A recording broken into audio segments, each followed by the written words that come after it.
한 분 한 분을 주님의 이름으로 환영하고 축복합니다. 3일 동안 계속 장례 진행하면서 또 우리 많은 성도님들이 함께 해주셔서 한편으로 참 감사하고, 또 오늘 장례까지 마치시고 또 주일 마치시고 또 많이 피곤한 가운데서도 주님 앞에 예배 자리 나오셨는데요. 또 그래서 또 몸이 또 힘드셔서 못 나오신 분도 계시는 것 같습니다. 또 오늘 나오신 분들 함께 앞뒤 좌우 옆에 계신 분들과 반갑게가 아니라 반갑게 인사합시다가 이게 사가 앞으로 빨리 와가지고 반갑게 먼저 인사 한번 나누겠습니다. 오늘 밤에 뵙게 돼서 참 반갑습니다. 오늘 밤에 뵙게 돼서 참 반갑습니다. 하나님의 은혜와 복이 함께 하시길 축복합니다. 하나님의 은혜와 복이 함께 하시길 축복합니다. 여러분, 복은 나누면 나눌수록 커진다고요. 은혜도 나누면 나눌수록 더 흘러 넘쳐납니다. 왜요? 주님이 우리에게 주신 것들은요, 퍼올리면 없어지는 것이 아니라 계속 샘솟듯 솟아 올라오는 것들이기 때문에 그래요. 오히려 내가 혼자 붙잡고 있고 내가 가둬놓고 있으면 새로운 것들이 안 터져. 여러분, 우물 아시잖아요. 우물은 어때요? 퍼올리면 퍼올릴수록 계속 뭐가 나와요? 깨끗한 물이 계속 나오잖아요. 고여 있으면 오히려 물이 더 안 좋아지는 것처럼, 여러분, 우리 안에 부어주신 주님의 은혜와 사랑을 늘 퍼올리셔서 나누시는 우리 성도님들이 되시기를 간절히 바랍니다. 우리가 계속해서 우리 그리스도인의 신앙생활의 가장 중요한 부분들을 우리 수요일 시간에 함께 성경 공부 형식으로 함께 나눠가고 있는데요. 우리가 이제 마지막 챕터, 우리가 하나님, 나, 예수님, 그리스도, 또 성경, 기도, 예배, 또 뭐 있었죠?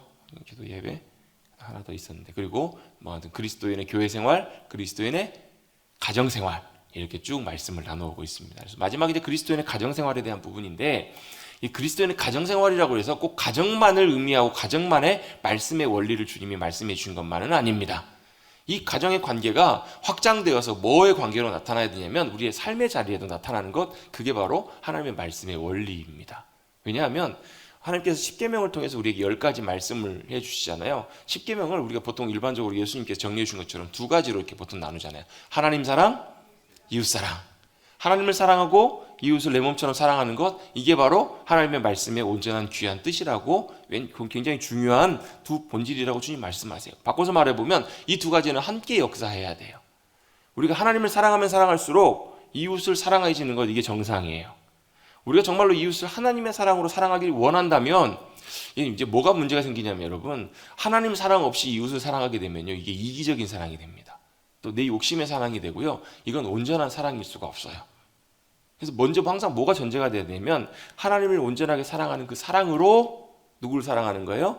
남편을 사랑하고 아내를 사랑하고 자녀를 사랑하고 가족을 사랑하고 내 이웃을 사랑하는 것, 이게 같이 맞물려서 잘 돌아가야 될 중요한 목적이 있거든요. 어쨌든 간에 하나님 사랑을 우리가 정확하게 잘 할 수 있는, 하나님을 잘 사랑하는 그 믿음의 자리에 있을 때 그 결과와 열매가 또 어디로 나타나는가?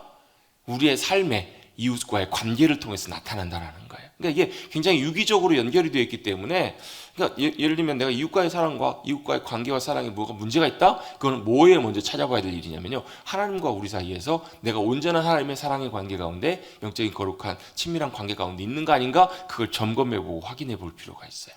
어떤 분들은요, 굉장히 이렇게 퍼주는 걸 좋아하시고 많이 사랑하시는 걸 좋아하시는 분들이 계세요. 근데요, 그걸 여러분, 우리의 의지로 우리가 뭐 다 해줘도 너무너무 좋아요, 타고나신 분들이 계시거든요. 이런 많은 사랑과 헌신을 감당할 때도요, 여러분, 우리가 놓치지 말아야 될 것이 있어요. 뭐냐면 내 의지와 내게 있는 사랑으로 퍼주다 보면 결국은 언젠가는 탈진이 와요. 결국 언젠가는 한계가 도달해요.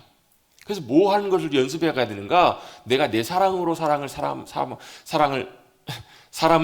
사랑하고 섬기는 것이 아니라, 하나님 사랑함 가운데 하나님께서 주시는 큰 은혜와 사랑을 우리가 받아 누리고 그걸 퍼올리는, 그걸 나누는 이런 훈련과 연습을 할 필요가 있다는 거예요. 여러분, 실상을 보면요, 우리가 좋은 사람 같지만 실제로는 여러분, 우리 하나님 앞에서 우리의 면면을 하나하나 다 뜯어보면요, 우리는 여러분 별로 그렇게 좋은 사람들이 아니에요. 여러분, 우리가 거룩하게 살려고 노력하고, 여러분, 우리가 주님 사랑하며 사람들 사랑하면서 살겠습니다, 주님의 말씀 뜻에 순종하며 살겠습니다 결단한다고 여러분 그렇게 돼요, 안 돼요? 김양희 장로님 되세요, 안 되세요? 안 되세요. 태도 문제예요. 뭐가 문제인가? 여러분, 우리가 거룩하게 살려고 하고요, 여러분, 우리가 하나님 사랑하고 이웃 사랑할 때 내가 열심히 제가 이웃 사랑하면서 살겠습니다 다짐하고 결단해가지고 그렇게 되면요, 어떤 일이 벌어지냐면, 첫 번째 어떤 결과가 나타나냐면 그게 자기의가 돼요. 이게 무슨 말이냐면, 내가 잘 이웃 사랑으로 섬기는 것이 뭐가 되냐면 자기 자랑이 된다고요. 아닌 것 같지만 자기도 모르게 그게 자기 자부심이 돼요. 그러면서 은근히 어떻게 돼요? 은근히 자기 자신감이 생겨요. 내가 그래도 이렇게 많이 사람으로 섬기는데, 내가 이렇게 많이 헌신하는데, 이게 자기 자랑과 자기 의가 된다는 거. 여러분, 이것은요 절대 하나님 앞에서 의롭다 하심을 여김받지 못해요. 하나님이 전혀 쳐다도 보시지 않는 내용들이에요. 하나님이 전혀 보시지도 않고 기뻐하시지도 않는 일이에요. 여러분, 우리 의가 아니라 주님의 의로 서야 되는 우리들이기 때문에 그래요. 우리 의가 되기 때문에 이것도 문제가 돼요. 근데 여러분, 문제는 더 뭐냐면요, 우리가 거룩하게 살려고 하고 주님 뜻에 순종해서 사랑하고 살려고 하는데 돼요, 안 돼요? 안 될 때가 훨씬 많아요. 안 되면 어떻게 해요? 여기서도 두 가지 반응을 합니다. 첫 번째 반응은 뭐냐면, 안 되는데 되는 것처럼 가면을 써요. 아닌데 그런 것처럼 앞에서 이렇게 자기 자신을 감춰요. 자기 자신을 드러내려고 하지 않아요. 싹 겉모습을, 화장을 예쁘게 하고 얼굴에, 교회 올 때 어떻게 해요? 교회 올 때 가면을 쓰고 와요. 교회 올 때 쓰는 가면. 진짜 그런다니까 여러분, 진짜로요. 그래 어떻게 해요? 교회 올 때 가면을 쓰고 다녀가지고 이게 여러분 우리의 본성 속에 있는 모습이기 때문에 그래. 누구를 지칭하는 게 아니고, 어떤 분이 그렇다고 말씀드리는 게 아니고요, 우리의 죄된 본성 속에 거의 누구에게 다 있는 죄된 습관과 본성이에요. 감추려고 해요. 왜요? 아담과 하와가 여러분 범죄한 다음에 제일 먼저 찾아왔던 현상이 뭐예요? 수치심이에요. 수치심. 여러분, 죄인에게요 항상 우리는 모든 걸 부끄러워하고 감추려고 하는 그런 속성이 있어요. 그래서 뭘 어떻게 해요? 좀 더 잘 보이려고 하고, 조금 더 좋은 모습으로 드러내려고 하고, 남에게 여러분의 부끄러운 모습이나 연약한 모습이 드러나면 여러분 기분 좋으세요, 안 좋으세요? 승질이 확 난다니까요. 속이 확 뒤집어진다니까요. 진짜 그래요 여러분. 우리 본성이 그렇다고요. 그래서 어떻게 해요? 그걸 안 들키려고 감춰요. 그것도 목사님이 옛날에 우스갯소리로 농담으로 그런 얘기 자주 하셨어요. 자기에게는 11계명 있다고, 10계명 플러스 1계명 들키지 말라. 근데 그 목사님 들키셨어요. 그래서 난리가 났어요. 정말로 온 나라가 들썩들썩 했었어요 그때요. 여러분, 결국 모든 것들은 다 드러납니다. 들킵니다. 근데 그걸 싫어하기 때문에 감춰요. 여러분, 감추는 게 능사가 아니에요. 여러분, 우리가 거룩하게 살려고 할 때, 믿음으로 순종해 살려고 할 때 잘 안 돼요. 그러니까 어떻게 해요? 열심히 그런 것처럼, 거룩한 것처럼, 내가 열심히 잘하는 것처럼 내 잘하는 것을 자꾸 이렇게 드러내고, 이렇게 하려고 끊임없이 드러내는 우리의 본성이 있어요. 근데 반대 다른 모습은 뭐예요? 절망하고 좌절하는 거예요. 안 되니까. 해봐도 안 되니까. 여러분, 근데 어디가 제일 가능성이 있냐면요, 그래도 해봐도 안 되는, 그 절망하는 그 자리에 제일 큰 가능성이 있어요. 왜요? 우리가 거룩하게 사는 삶, 또 우리가 사랑하며 사는 삶, 섬기며 사는 삶, 귀하게 주님 기뻐하신 삶을 사는 삶, 그 삶의 유일한 비결은 하나님의 도우심과 은혜가 함께해 주실 때만 가능하기 때문에 그래요. 그래서 내가 해보면서 안 되면서 절망하는 거예요. 절망하면서 뭘 깨달아요? 나는 안 되는구나. 나는 이런 존재구나. 나는 이런 가망성 없는 존재구나. 옛날에 잘 될 때는 몰랐어요. 잘할 때는 몰랐는데요, 딱 거치고 나니까. 제가 자주 듣는 비유 있잖아요. 여러분, 맑은 물이 쫙 계곡에서 흘러내려와요. 정말 깨끗해요. 근데 여러분, 계곡에 비가 나가지고 계곡이 바짝바짝 말라보면 어때요? 그 계곡 안에 뭐가 다 드러나요? 밑에 깔려있는 쓰레기나 이런 거, 지저분한 데라면 그게 다 드러나잖아요, 여러분. 그런 것처럼 여러분, 하나님의 은혜가, 하나님의 영광이, 하나님 함께 하시면 우리 가운데 싹 거쳐지면 뭐가 드러나요? 저와 여러분의 실상이 다 드러난다고요. 그 실상이 뭐예요? 주님의 은혜와 도우심 없이는 안 되는구나. 이게 여러분, 저와 여러분의 온전한 진짜 실상이라는 거예요. 그래서 뭐가 필요해요?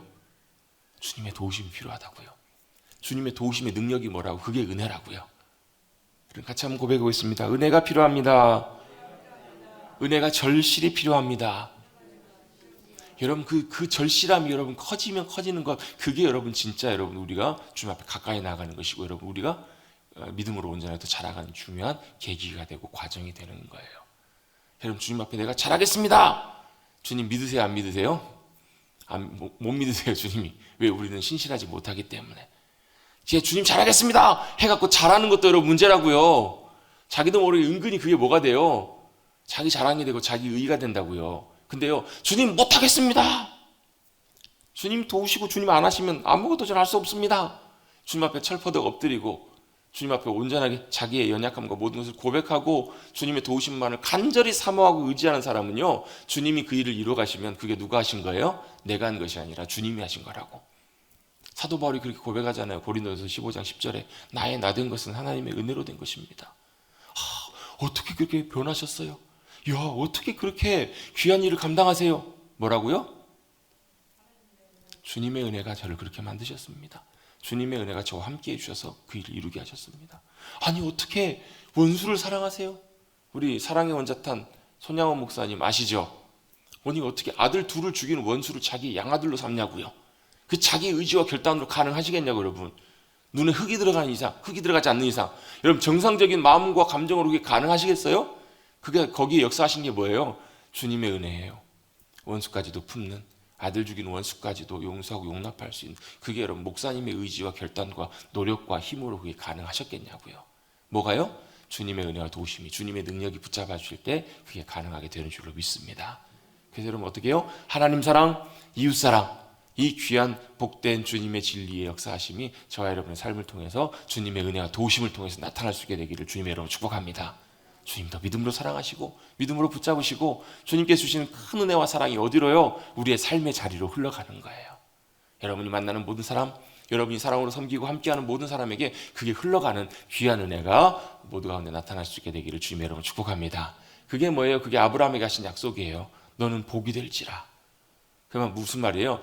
그걸 너를 통해서 하나님의 복이 흘러가게 되게 하시겠다라는 약속이잖아요.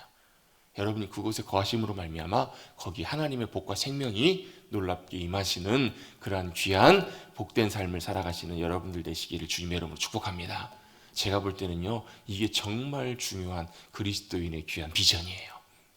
다른 큰 위대한 일, 대단한 일보다도요, 여러분 그렇거든요. 그 일도 참 중요해요.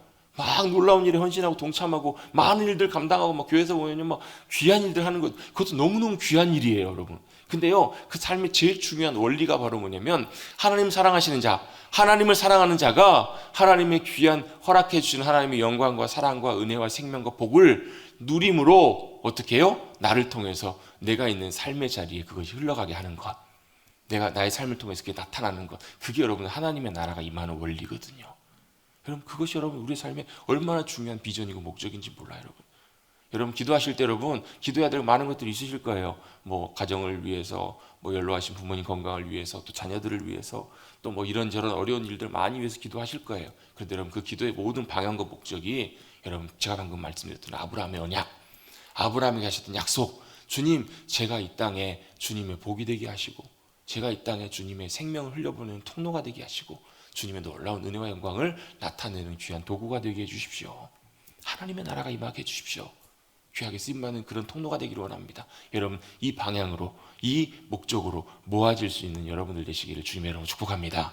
왜요? 이게 제가 하는 말이 아니고요, 주님이 이렇게 기도하라라고 말씀하셨잖아요. 어떻게 기도하라고요? 하늘에 계신 우리 아버지 이름을 거룩하게 하시며 나라가 임하게 하시면, 누구의 나라가요? 내 나라가 아니고 아버지의 나라, 하나님의 나라가 임하게 해주십시오. 여러분 예수님의 삶을 한마디로 딱 줄여보면요, 딱 그거예요. 아버지를 위해서 이 땅에 오셔서 아버지의 나라가 이 땅에 임하게 하신 분이 예수님이시잖아요. 어떻게 해요? 십자가의 죽으심으로, 어떻게 해요? 부활하심으로 하나님의 나라가 놀랍게 임한 거예요. 예수님 오셔서 뭐라고 제자들에게, 세상 사람들에게 선포하세요? 회개하라, 돌이키라는 말이잖아요. 돌아서 보라는 거예요. 회개하라는 말이 이런 말이에요. 여기 봐. 이거예요. 네 가는 길 그 길 아니야. 그 길이 아니라 돌이켜. 이거라고요. 이게 회개하라는 말이에요. 어디를 보라고요? 주님을 보라. 또 뭘 보라고요? 임하시는 주님의 나라를 보라. 그렇잖아요. 회개하라. 그리고 뭐요? 하나님의 나라가 가까이 왔다. 이미 왔다라는 거예요. 누가요? 주님이 하나님의 나라를 이 땅에 임하게 하시려고 이 땅에 오신 거잖아요. 마찬가지로 주님께서 우리에게 똑같이 이렇게 기도하라고 말씀하세요. 나라가 임하시오며. 여러분 하나님의 나라가 저와 여러분의 삶 가운데 임할 때 여러분 하나님의 이루시는 놀라운 일들, 복과 생명들이 놀랍게 나타나게 될 줄로 믿습니다. 여러분 믿고 그리스도 안에서 주님의 부르심을 받은 분들은요, 참 놀라운 그런 감격과 감사할 일들이 있어요. 그렇잖아요, 여러분. 보면 믿음으로 승리하며 믿음으로 달려가셔서 인생을 마치신 분들 보면요, 참 감격스러운 그런 하나님이 주시는 은혜가 있잖아요. 왜 그래요? 하나님의 나라를 누리며 사셨으니까. 또 하나님의 나라를 이 땅에 누리며 살다가 주님 품으로 그냥 옮겨가시는 거예요. 여러분 이 땅에서도 여러분 하나님의 나라 천국을 맛보며 누리며 살아가시는 우리 모두가 되시기를 다시 한번 주님의 이름으로 축복합니다. 아멘. 여러분 앞에 부분, 제가 앞에 10분 넘게 말씀드렸던 이 부분이 사실 우리 신앙이 굉장히 중요한 부분들이에요. 그래서 여러분 우리의 믿음과 신앙, 우리의 신앙생활을 딱 한마디로 딱 정리해보면 뭐라고 정리할 수 있을까? 하나님과 친밀한 사랑의 교제예요. 뭐라고요? 하나님과 친밀한 사랑의 교제, 관계라는 말이에요. 그래서 여러분 믿음 생활할 때 제일 중요한 게 뭐냐면 바로 뭐냐면 한마디로 하나님과 관계가 중요하다는 거예요. 나와 하나님이 무슨 관계인가? 여러분 저와 여러분과 하나님이 무슨 관계세요? 하나님이 여러분에게 어떤 분이세요? 아버지 아버지시죠? 제가 그걸 물어본 게 아니잖아요. 여러분 보세요. 핸드폰 딱 꺼내가지고요. 여러분 뭐 남편이든 배우자든 자녀든 여러분 뭐라고 저장해 놓으셨어요? 뭐라고 저장해? 어떤 분들은 내 사랑, 어떤 분들은 달링, 뭐 아무튼 막 그렇게 해놓은 허니 뭐 다 그렇게 표현을 해서 왜요? 그 상대방이 나에겐 그런 존재이기 때문에. 여러분 하나님이 여러분에게는 어떤 관계이십니까? 왜요? 이게 왜 중요하냐면요. 하나님은 우리를 사랑의 관계로 우리를 만드시고 부르셨다라는 거예요. 쉽게 말해서 하나님은 요한일서에 보면 하나님은 사랑이시라라고 말씀하시잖아요. 이 말의 의미가 뭐냐면 사랑을 대상으로 저와 여러분을 만드셨다라는 거예요. 여러분 가정에 뭐 손주가 태어나고 자녀가 태어나면 어때요? 너무 기쁘잖아요. 하나님 선물로 주시면. 왜요? 사랑의 관계로 그 존재가 들어온 거예요. 사랑하는 관계로 그 존재가 들어왔기 때문에 나의 기쁨이고 너무너무너무 사랑의 귀한 관계가 형성된 거잖아요, 여러분. 그렇죠? 네. 여러분 그런 복과 은혜가 우리 모든 성도님들 가정마다 풍성하게 임할 수 있게 되기를 주님의 여러분 축복합니다. 애 많이 낳고 애 하나님께 선물을 많이 주셔서 우리 머릿돌 교회 참 보면 재작년에 하나님께서 참 많은 선물들을 주셨잖아요. 저도 어쩔 수 없이 믿음으로 동참한 것 같아요. 아무튼 참 감사해요. 근데 이제 앞으로 제가 그 아이들 출산 딱 끝난 다음에 이제는 더 이상 출산이 없겠다 싶은데 또 감사하게 또 올해 내년에 또 그래도 많진 않아도 또 한 두세 명의 아이를 주님께서 또 저희 교회에 또 선물로 주시는 것 같아요. 그 이후 그 다음에도 하나님께서 귀한 선물들을 많이 주시기를 간절히 기도합니다. 하나님의 축복의 선물이기 때문에 왜요? 우리의 사랑의 관계로 존재가 들어오는 거예요. 사랑을 대상으로 주님께서 우리에게 귀한. 그래서 여러분 시편에 보면 자녀를 뭐라고 하냐면 하나님의 귀한 선물이래요. 가정에 주신 귀한 선물이라고 말씀을 하세요. 물론 여러분 지금 참 가정들이 여러분 뭐 또 그 문제 때문에 기도하고 안타까워하고 있는 분들도 많이 계실 거예요. 또 하나님께서 거기에 필요한 적절한 또 은혜를 또 많이 주시는 하나님이세요. 어쨌든 간에 하나님께서는 우리를 사랑하셨기 때문에 하나님께 사랑이시기 때문에 사랑의 관계로 대상으로 아담을 만드셨어요. 저와 여러분을 만드셨어요. 뭐 하시려고요? 사랑하시려고. 사랑의 관계로 초청을 하셔서 우리를 만드시고 사랑하신 분이 바로 하나님 그분이십니다. 그래서 여러분 우리의 신앙생활의 가장 중요한 이유와 목적도 여러분 처음에 교회 다니는 목적과 이유는 다양하세요. 여러 가지 이유로 나오지만 결국은 우리의 신앙생활의 목적과 방향도 어디로 가야 되냐면 하나님과의 사랑의 관계로 초점이 맞춰져야 된다는 거예요. 그게 여러분 굉장히 중요해요. 왜 헌신하는가? 여러분 사랑하면요 헌신하지 말라고 해도 헌신해요. 여러분 사랑하면요 하지 말라고 해도 다 기꺼이 내놓아요. 그게 여러분 사랑의 가장 중요한 의미고 목적이에요. 여러분 하나님과의 사랑의 관계 안으로 더 가까이 나가시는 우리 모두가 되시기를 주님의 이름으로 축복합니다. 여러분 그 사람과의 관계 속에서도 하나님의 사랑의 관계를 누리라고 하나님께서 우리에게 관계를 주신 거예요. 왜요? 사람은 태어나면서부터 홀로 태어나는 것이 아니잖아요. 어디로 들어와요? 관계 안으로 들어와요. 무슨 관계? 부모님과 자녀의 관계, 가정의 관계, 형제와의 관계. 그래서 여러분 사람이 사회적인 존재라는 것은 단순히 사회학적인 용어 개념의 차원이 아니고 하나님이 우리를 그렇게 만드신 거예요. 뭐 하라고요? 하나님이 사랑이시기 때문에 사랑을 대상으로 사람을 만드셨고 또 서로 뭐 하면서 서로 주님이 주신 사랑 안에서 뭘 누리라고요? 하나님이 주신 사랑을 서로 누리라고 함께. 그래서 여러분 부모님과의 사랑의 관계를 통해서 우리는 뭘 느낄 수 있냐면요 하나님의 마음을 알 수 있어요. 자식을 키우면서 양육하면서 누구의 마음을 알아요? 하나님의 사랑의 마음을 더 풍성하게 알아요. 그럼 어떤 분들이 그런 고백하시잖아요. 옛날에 김중구 목사님인가요? 김중구 목사님이셨던 것 같은데 이제 사랑하는 따님이 먼저 돌아가셨어요. 전주 예수병원에서. 그때 벌써 한 40년 다 된 얘기네요. 예수병원에서 먼저 주님의 부르심을 받으셨어요. 아파가지고 아이 둘 손주 아주 어릴 때. 근데요 그 자녀를 잃으면서 그 목사님 하셨던 고백이 있어요. 하나님 아버지의 마음을 알겠다고. 자식을 우리를 위해서 내놓으신 하나님의 마음이 어떤 마음인지 조금 알겠다고. 지금 여러분 우리 열흘 전에 참사 벌써 2주가 다 돼가네요. 우리나라에 여러분 정말 안타까운 말할 수 없는 큰 아픔 일이 있었잖아요. 참사가 있었잖아요. 여러분 그때 여러분 어린 정말로 10대 20대 여러분 정말로 말로 표현하기 어려운 자녀를 잃는 부모의 마음. 근데요 그럼에도 불구하고 그들이 주님이 필요한 이유가 그거예요. 왜요? 주님은 그들의 마음을 아세요. 왜요? 그들과 똑같이 아들을 잃어본, 자녀를 잃어본, 세상에 온 우주와도 바꿀 수 없는 하나밖에 없는 자신과 한 몸인 예수 그리스도를 잃어본 아픔과 경험을 해보신 분이 바로 하나님 아버지이기 때문에 그래요. 아멘. 그래서 여러분, 하나님께서는 우리를 인간의 관계를 통해서 뭘 누리라고요? 하나님과의 사랑의 관계를 깨닫고 경험하고 누리고 나누라고 우리를 관계로 부르신 거예요. 여러분 인생에서 만나는 제일 첫 번째 관계가 바로 뭐예요? 가정이에요. 근데 여러분, 가정을 이루기 위해서는 제일 먼저 주님이 이루신 게 있어요. 뭐예요? 부부를 만나게 하셨어요. 아담과 하와를 남자와 여자로 부부로 만나게 하시는 거예요. 완전히 다른 두 객체가, 두 존재가 만나서 뭐가 된 거예요? 하나가 되었어요. 여러분, 이건 말이 안 돼요. 여러분, 두 사람이 어떻게 하나가 될 수 있어요? 어떻게 하나가 돼야 되나요? 딱 방법은 딱 하나밖에 없는 것 같아요. 옛날에 여러분 그런 복음송이 있었어요. 우리는 사랑의 띠로 아직 하나가 되었습니다. 뭘로 하나가 됐어요? 사랑으로 하나가 되는 거. 그것만으로 하나가 되더라고요. 사랑 안에서 남녀가 서로 사랑합니다. 사랑해서 뭐예요? 서로 사랑해서 가까워지다가 제가 자주 말씀드리잖아요. 교회 딱 들어오시는데 지금이 아니라 코로나 때문에 넓게 좀 떨어져 앉으면서 많이 이렇게 떨어져서 이렇게 앉으시지만 옛날에는요, 자기 앉고 싶은 자리에 많이 앉으셨었잖아요. 고정적인 자리. 그러면 어때요? 딱 들어왔는데 자기가 너무너무 아끼고 사랑하는 귀한 분이 저기 계세요. 그럼 어디 앉아요? 그 옆에 가서 앉으세요. 딱 달라붙어 앉으세요. 딱 앉았는데 기도하고 딱 봤더니 옆에가 정말로 사랑하는 친한 분이 계세요. 그럼 어떻게 해요? 점점 몸이 움직여가요. 어떻게 해요? 점점 가까워져 가요. 여러분, 사랑의 속성은 가까워져요. N극과 X극처럼. 근데 여러분, 미움의 속성은 어떻게 돼요? N극과 N극처럼 점점 멀어져요. 옆에 앉았는데 어떻게 해요? 최대한 옆으로 바짝 붙여요. 반대로. 어때요? 앉으려고 그랬다가 싹 보고 마음이 불편하면 쑥 돌아가요. 그게 뭐예요? 미움의 마음들이라는 거예요.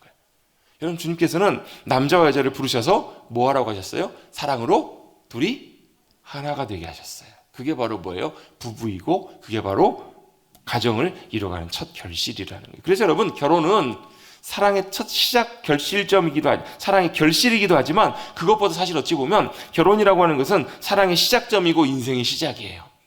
요즘 여러분, 우리 젊은 세대들의 결혼관이나 가치관들을 놓고 보면요, 굉장히 많이 우리 권사님들 세대와 많이가 아니라 거의 180도 달라진 그런 사고방식과 가치관들을 갖고 있는 많은 젊은 세대들이 있어요.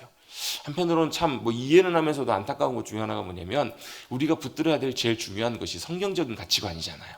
성경에서 말씀하고 있는 그 길들을 잘 따라가야 되는데, 믿는 크리스찬 청년들 중에서도 보면요, 세상의 기준과 또 볼 때 그런 기준을 가지고 그것들을 판단하고 결혼에 대해서 그런 생각들을 갖고 있는 많은 청년들이 있어요.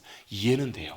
현실이 그렇기 때문에, 상황이 그렇기 때문에. 여러분, 결혼한다는 것 자체가 쉽지가 않잖아요. 또 결혼해서 아이 낳고 이렇게 한다는 것 자체가 얼마나 지금 현실 속에서 갈수록 더 어려워지잖아요.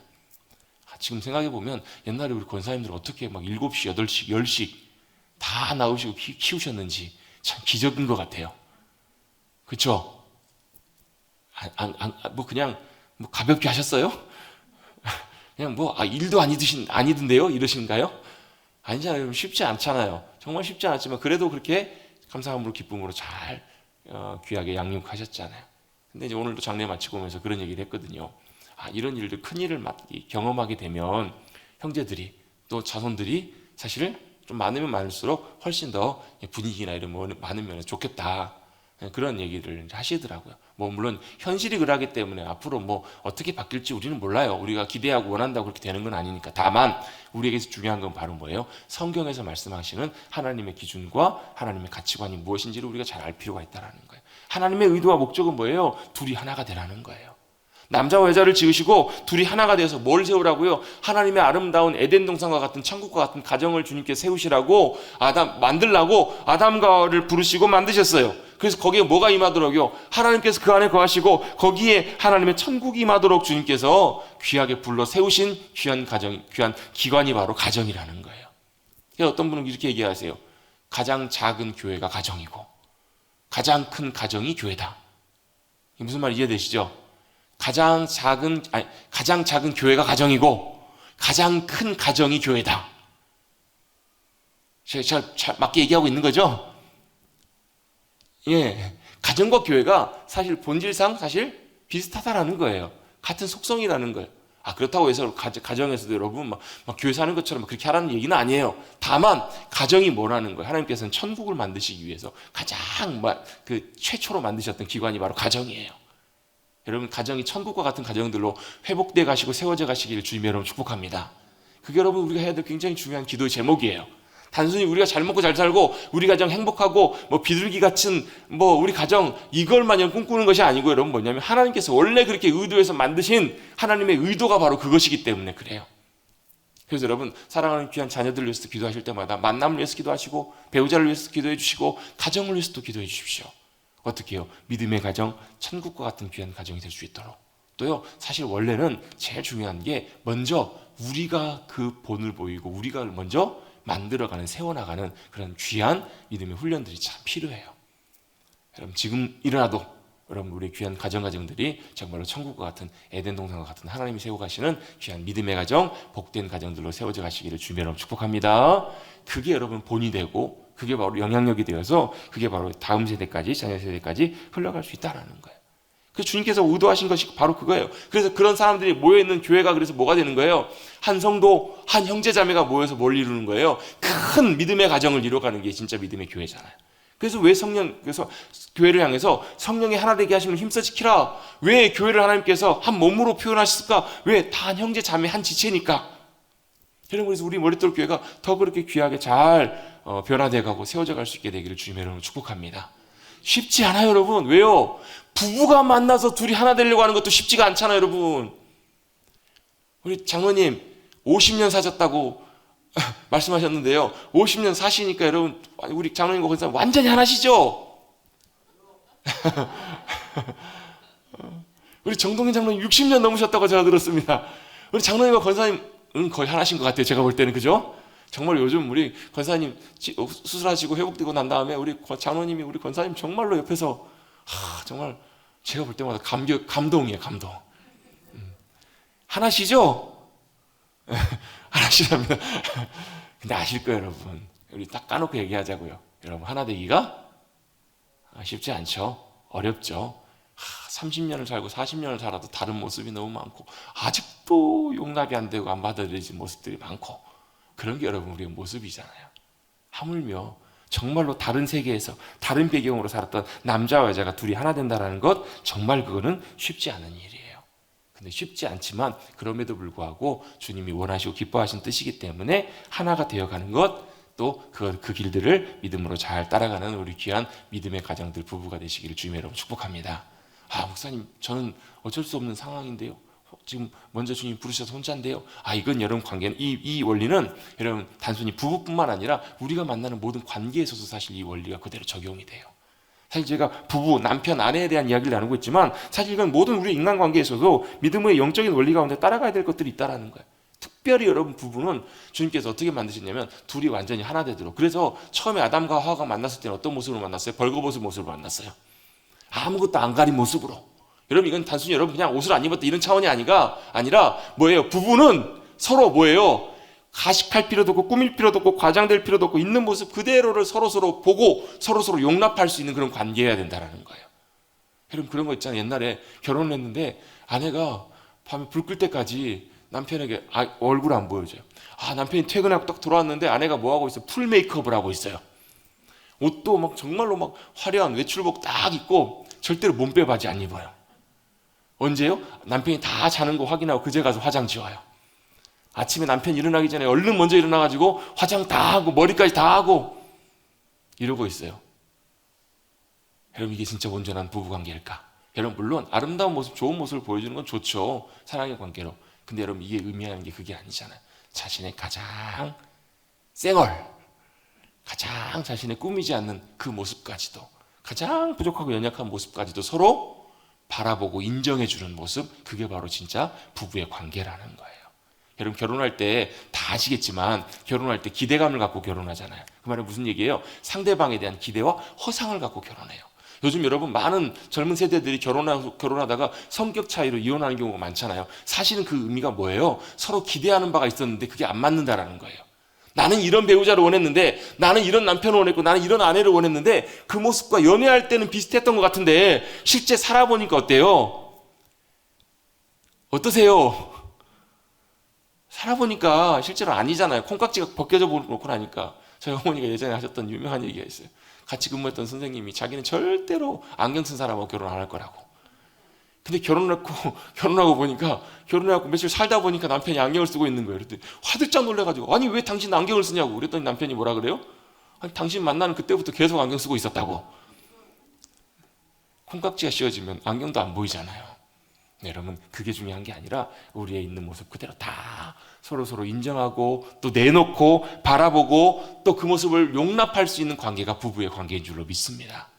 그게 바로 중요한 부부의 관계. 있는 그대로 과장하지 않고 있는 그대로 다 내어주지만 그걸 어떻게 해요? 그걸 서로 사랑함으로, 그래서 서로 뭐가요? 서로 둘이 돕는 배필로 서로 역할을 잘 감당함으로 뭐 하는 거예요? 우리 지난주 나눴던 말씀처럼 하나님의 형상을 나타내가는 것. 그게 바로 부부가 해야 될 중요한 목적이라는 거예요. 여러분, 하나님께서는 우리 한 사람 한 사람을 뭘로 만드셨냐면요, 하나님의 형상으로 지으셨대요. 근데 뭐가 있어요? 남자와 여자를 지으시고, 그 말은 무슨 얘기냐면 남자와 여자가 둘이 온전하게 한 몸을 이뤄갈 때 그 부부를 통해서 하나님의 형상이 더 온전하게 나타난다는 의미로도 볼 수 있는 거거든요. 그럼 우리 서로 돕는 배필로 서로 하나가 되셔서 서로서의 부족함을 채워주고 연약함을 채워줌으로 말미암아 하나님의 온전한 형상을 이뤄가실 수 있는 우리 모두가 되시기를 주님의 이름으로 축복합니다. 왜 돕는 배필로 지으셨어요? 하나로는 완전치 않기 때문에 그래요. 아무리 잘나도, 아무리 남편이 잘나도요, 아무리 아내가 똑똑하고 위대해도요, 서로서로에게 다 필요하기 때문에 하나님께서 만나게 해주셨어요. 그래서 뭐가 필요해요? 나에게는 돕는 배필이 필요합니다. 에젤, 돕는 배필로 부르셨다는 거예요. 또 에베네젤 여러분 아시죠? 도움의 돌. 그 에젤이라는 말이 돕는 배필이라는 단어에 똑같이 사용되는 단어예요. 돕는 배필로 우리 사랑하는 배우자를 주셨고 또 사랑하는 귀한 관계를 주셨음을 기억하시고 서로 하나 되어서 서로 돕는 배필이 됨으로 말미암아 하나님의 형상을 완전하게 이루어가시는, 그래서 서로 존중하고 이해하고 용납하고 사랑함으로 든든하게 세워가시는 우리 모두가 되시기를 주님의 이름으로 축복합니다. 이게 바로 부부의 관계의 중요한 목적이에요. 그 다음에 이어서 우리 남편과 아내에 대한 부분을 간단하게 좀 나누려고 하는데요. 남편에게는 주님께서 뭐하라고 주님 말씀하셨는가? 남편들은 뭐하라고요? 아내 사랑하기를 그리스도께서 교회를 사랑하시고 그 교회를 위하여 자신을 주심같이 하라라고 주님 말씀하십니다. 뭐하라고요? 남편은 아내를 사랑하라. 어떻게 해요? 그리스도께서 교회를 사랑하심같이. 어떻게 사랑하셨어요? 목숨을 내어놓으심 같이. 남편은 아내를 어떻게 사랑해야 되냐면 목숨 내놓고 사랑해야 돼요. 장로님 아멘. 남편은 아내를 사랑할 때 어떻게 사랑해야 되냐면요, 정말로 아끼고 보호하고 책임을 다해서 목숨을 내어놓을 만큼 그렇게 사랑하라고 주님은 말씀하고 계시는 거예요. 여러분, 물론 늘 서로에게 도움을 구하는 것들이 필요해요. 왜? 돕는 배필로 지으셨기 때문에. 사랑하되 남편은 아내를 어떻게 여겨야 되는가? 낮은 자리로 보는 것이 아니라 늘 함께 돕는 역할로 부르셨다는 것을 기억하고 늘 서로에게 도움을 요청하는 것들이 참 필요해요. 그래서 이 책을 쓰신 목사님이 권면하는 것이 있어요. 서로 남편들이요, 아내들과 대화를 하라. 그 말은 무슨 얘기냐면 항상 물으라는 거. 혼자 할 수 있어도 늘 묻고 조언을 구하고 항상 서로 대화하고 함께 할 수 있는 것들이 참 필요하다는 거예요. 왜요? 이게 돕는 배필의 중요한 행동이기 때문에 그래요. 서로 돕기 때문에. 옛날에는 여러분, 지금은 좀 그랬다가 큰일 나지만 옛날에 그런 경우 많잖아요. 뭐 밖에 일을 왜 신경 써? 밖에 일을 뭘 한다고 그래? 그러면서 우리 아버지들이 굉장히 막 이렇게 호통을 치시고, 뭐 그 아내 되시는 분이 어머니가 이렇게 얘기하려고 하면 막 말을 끊고 이러셨었잖아요. 막 몰아붙이셨잖아요. 그게 아니라는 거예요. 성경적인 바로 돕는 배필의 관계. 남편의 역할은 뭐예요? 아내를 존중하고 아내의 역할을 인정해서 때때로 아내에게도 도움을 구하고 때때로 아내의 조언을 구하고 대화하는 것. 그래서 늘 배우자와 대화하기를 힘쓰고 동반자로 또 동역자로 함께 나아갈 수 있는 그런 역할과 노력들이 참 필요하다고. 누구에게? 남편에게요.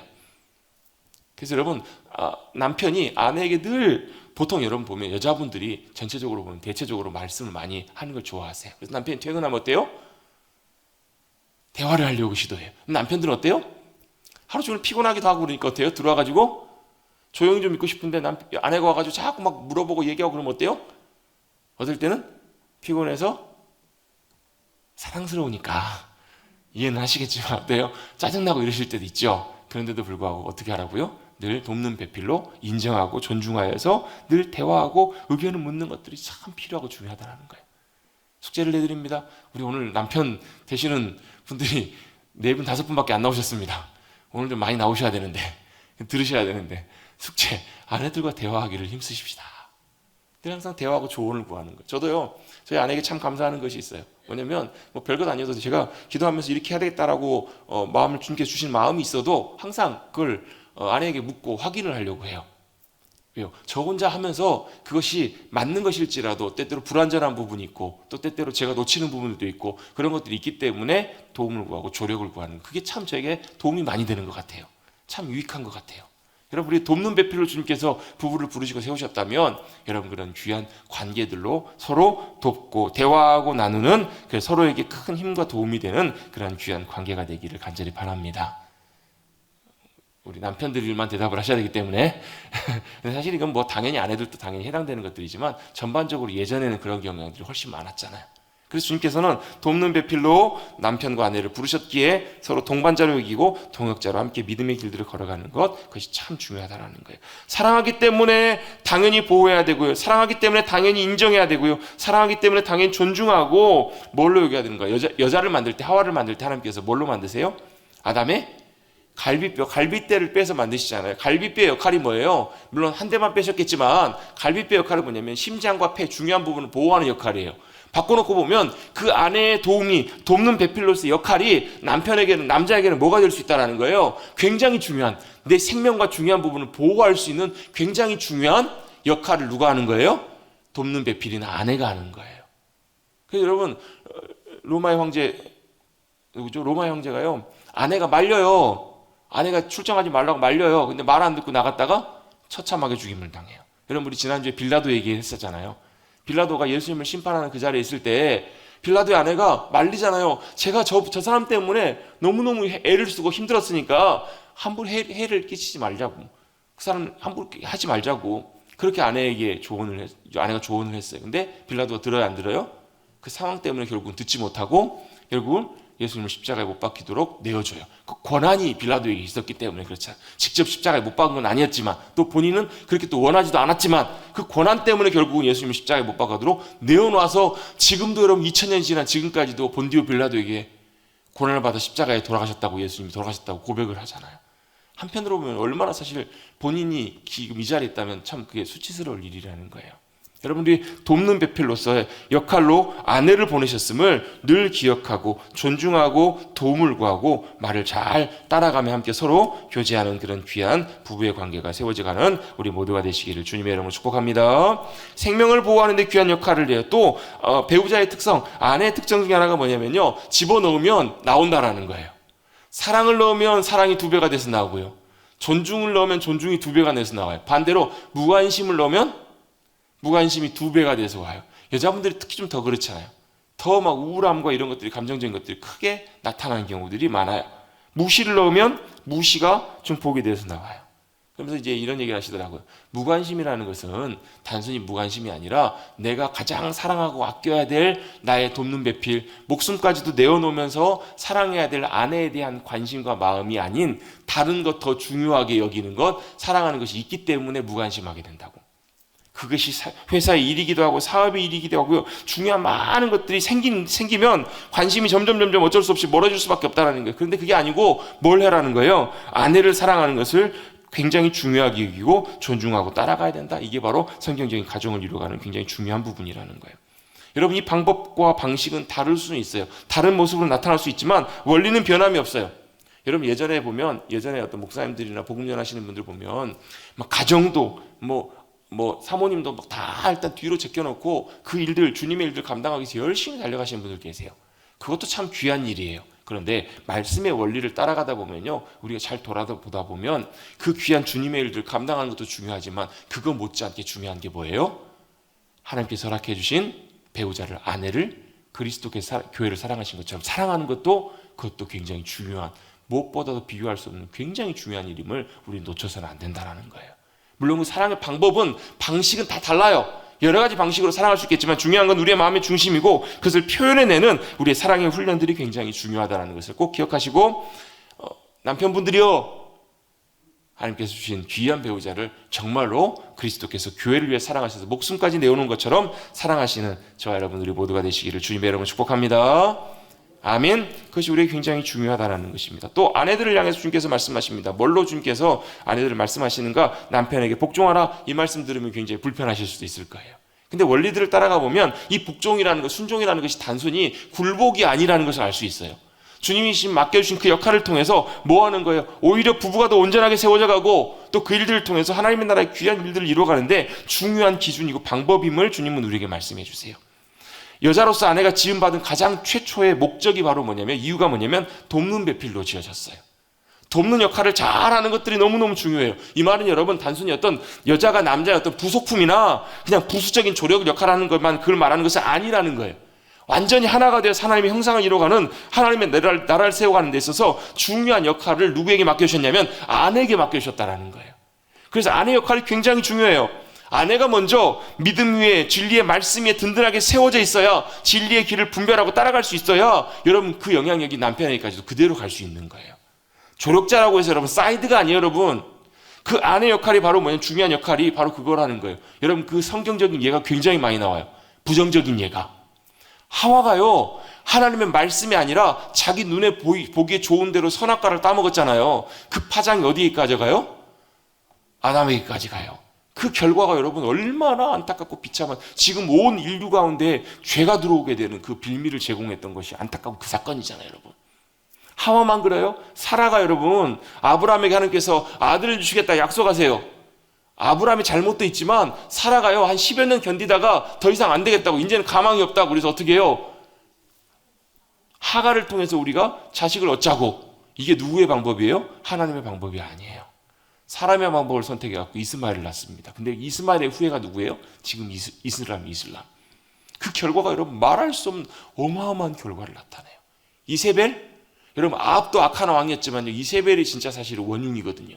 이세벨이 여러분 바알신을 얼마나 철저하게 숨겼던 여인이에요. 그 부인 때문에 여러분 아합의 인생이 여러분 돌이킬 수, 사실 중간중간에 보면 아합이 자신의 삶을 주님 앞에 돌이키려고 하는 여러 가지 모습들이 나와요. 마음이 하나님 앞에서 겸손하게 낮아지려고 하는 마음들이 나와요. 근데 결정적으로 누가요? 이세벨 때문에 결국 돌이키지 못했던 거예요. 북이스라엘을 완전히 망가뜨릴 뿐만 아니라요 그 자녀였던 아달랴가 여러분 나중에 남유다 여왕으로 왕비로 결혼을 해요. 그 아달랴를 통해서도 여러분 남유다가 여러분 엉망이 돼버려요. 그 역할이 누구예요? 여자의 역할이었다라는 거예요. 이세벨을 통해서 그 나라 그 당시 영적인 어마어마한 치명적인 많은 일들이 일어나게 됐다라는 거예요.